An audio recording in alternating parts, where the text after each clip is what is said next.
Rajasthan Royals were the inaugural winners all the way back in 2008, but haven't been able to win the cup ever since.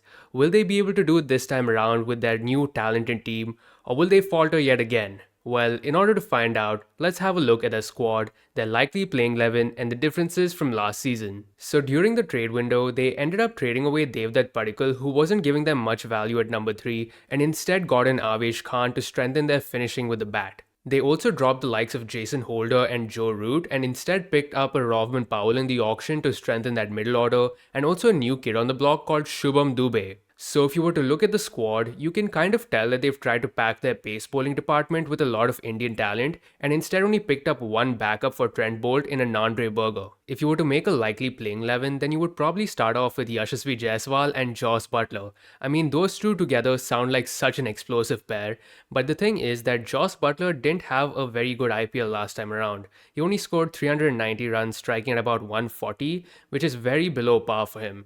But he's such a quality player and one of the best T20 batsmen in the world right now, so you can't really raise eyebrows over him over one bad season. While his opening partner is India's rising star in Yashasvi Jaiswal, who has been in blistering form. I mean, he's been smashing bowlers left and right in every format of the game, and I actually predict him to be my orange cap winner for the season. For the last few years, Rajasthan has been pretty confused who to bat at number 3, whether that's Sanju Samson or Devdutt Padikkal, but this time around they ended up dropping him altogether, so they have a clear conscience after ruining a bit of his career. But now Sanju Samson can go there and play freely at number 3, but this time he has to stamp his authority because as the captain of the side, you're expected to lead from the front and score big runs, but unfortunately, he has this knack of scoring big runs in a few games and then being incredibly inconsistent after that, so he has to do better. By dropping a Devdutt Padikkal, they've also created an issue where they don't have an ideal number 4 batsman, so for the sake of covering the slot, they might just play a Rovman Powell. He was their biggest buy at the auction, going for 7.4 crore, and I think that this may just work out because the top 3 batsmen play at a very good pace, and Rovman Powell is known to be an explosive batsman, so he'll only keep up with that pace. Although he did have a disastrous IPL last time around where he only scored 7 runs in 3 matches. I mean, it can't get any worse than that, right? In at number 5 for me will be Shimron Hetmyer, who has been one of the better finishers in the IPL in recent times. I mean, he scored 300 runs striking at 150, but he did go through a lean patch during that mid-season of the IPL, and I think it's no coincidence that Rajasthan Royals also lost most of their matches during that phase. But what this means is that they've used 3 foreign players in that top 5, which only allows them to play 1 foreign bowler.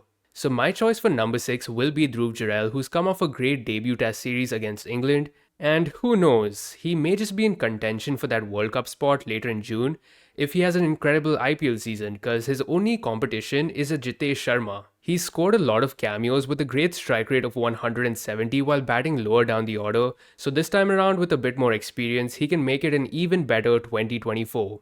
So at this point, Rajasthan are looking a batsman short, so I've decided to go ahead and play a Shubham Dubey, who is their new buy in the auction for 5.8 crore. He's a 29-year-old left-handed uncapped Indian player who's known for hitting big sixes in the death, so they bought him in the auction specifically for that finishing role. He had a great debut season with a good strike rate, so I do see him playing ahead of Riyan Parag, but knowing the RR management, they might just give Parag a few more chances. So at number 8 is where our bowling starts, and I've decided to go with the Ravichandran Ashwin. He does give something with the bat, but I have no idea where they're going to play him, because last season, they threw him in at number 3 and 4, and he just ended up becoming a surprise package for the opposition team. But more than that, his job is to provide control with the ball, and he had a really good season last time. He picked up 14 wickets in 13 games, going at an economy of 7.5. He may not be steamrolling sides, but he's definitely doing his part in restricting the opposition. So at number 9 for me is going to be Trent Bolt, the leader of their pace attack, and honestly he plays such a vital part for Rajasthan,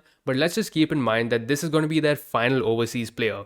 He's a left armer, so he's already invaluable to the team, but he really has to step it up this time because I don't see the same quality in the other fast bowlers. I mean, who all do they have?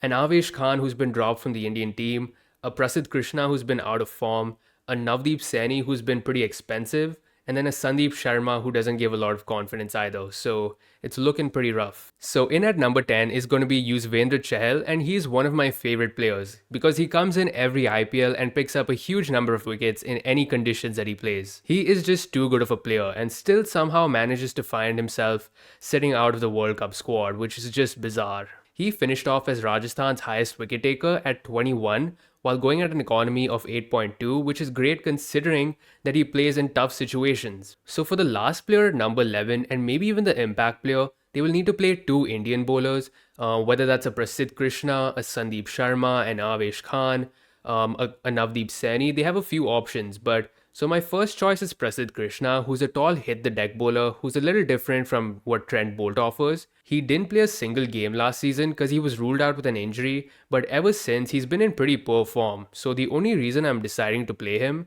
is because he had a pretty good 2022 where he picked up 19 wickets in 17 matches at a decent economy of around 8. So for the second Indian bowler, the two frontrunners are probably Avesh Khan and Sandeep Sharma. Both of them are very different. One's more of a skiddy customer while the other is more dependent on swing. While Avesh is the player that India is currently looking at, his numbers from last season are not very good, picking up only 8 wickets in 9 matches at an economy of nearly 10, while Sandeep Sharma picked up 10 wickets in 12 games at an economy of nearly 8.6. So I'm not sure who they're going to go with, but considering that Avesh Khan is a much better finisher with a bat, he might just get the nod ahead.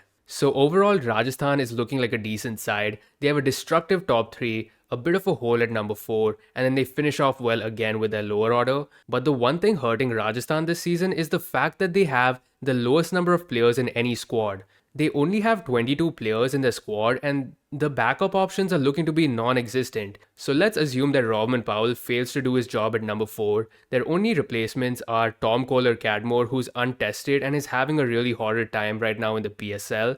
And then there's a Ferreira from the SA20, but he's also untested as well. Also, I don't see a replacement for the top 3, whether that's a Jaiswal, a Butler, or a Samson.